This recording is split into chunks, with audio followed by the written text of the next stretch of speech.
You won't believe it. Annie is sitting in a restaurant, eagerly waiting for the hourglass to be fixed. Jack showed up like a persistent ghost, saying, "Is this your seat?" "I'm waiting for someone."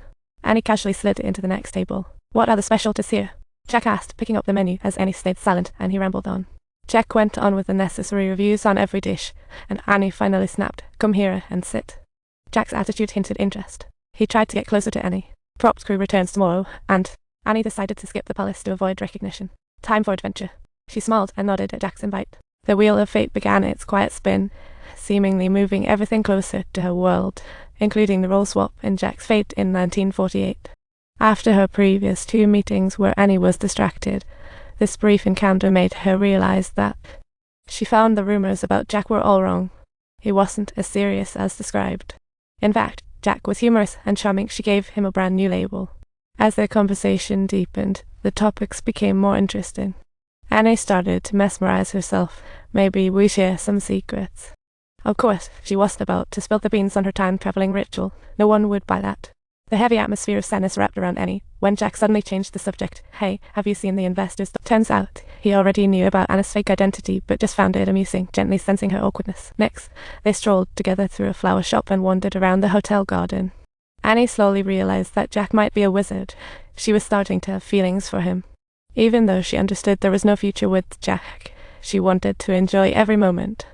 To prevent the feelings from escalating, Annie rushed back to the hotel without her own room. Jack insisted on escorting her. With Jack insisting on escorting her, she had no alternative but to walk hesitantly with him all the way, ultimately reaching room 359. She picked Jack's room. After hesitating, she said, "Wrong room number. Want to come in?" "You're such a cunning individual. Darling, don't you have any hidden motives up your sleeve?" "Good night, sweetheart." Annie rushed away from Jack's grasp. Annie dashed to the desk, claiming a fire in the elevator, scared the clerk, then grabbed the key. In the 40s, you didn't need to register to stay at a hotel. A sneaky overnight stay was a piece of cake. After finding a room, she went to the hotel bar hoping for a drink, only to stumble upon her idol. Her idol, the screenwriter and director Annie, was over the moon. She approached to chat, and the director happily recalled Ransford's thoughts. Noticing his confusion, she realized Ransford never even consulted him.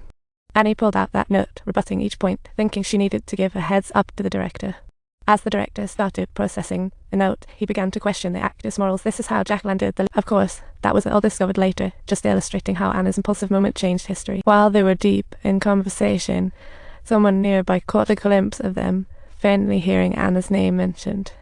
So, the woman strode to the front desk, spotting the discarded note, leading to a huge misunderstanding. She thought Annie had badmouthed her to the director, so she insisted on quitting, not even waiting for a talk. Upon hearing this, Annie felt awful and rushed to find the lead actress to prevent further historical blunders. Turning a corner, she bumped into Jack, who was looking for news, eagerly saying, "I heard you're looking for train tickets." 10 minutes before the train departure, they rushed to the station. Annie knew this was her saving grace. However, seeing Annie, the lead actress frowned, knowing but unwilling to admit it.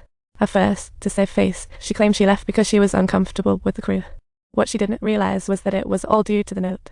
Annie tried to persuade her, but the woman was utterly curiously probing further. She finally understood why the woman had left. Annie sighed with relief, explaining the whole situation, and the misunderstanding was finally resolved. Later, Annie received a call from the director. Due to the lead actress issues, Jack would now be the male lead. This meant everything had to be redone within a week. Jack took the lead role, the actor stayed, and now Annie just needed to wait for the hourglass to arrive, then she could leave without worries. At the ball, Anna's friends secretly set them up alone, enhancing the harmony. Jack began introducing her to many local traditions, and suddenly it was time for dancing. Colorful decorations surrounded them, bathed in warm lighting, drawing them closer together involuntarily.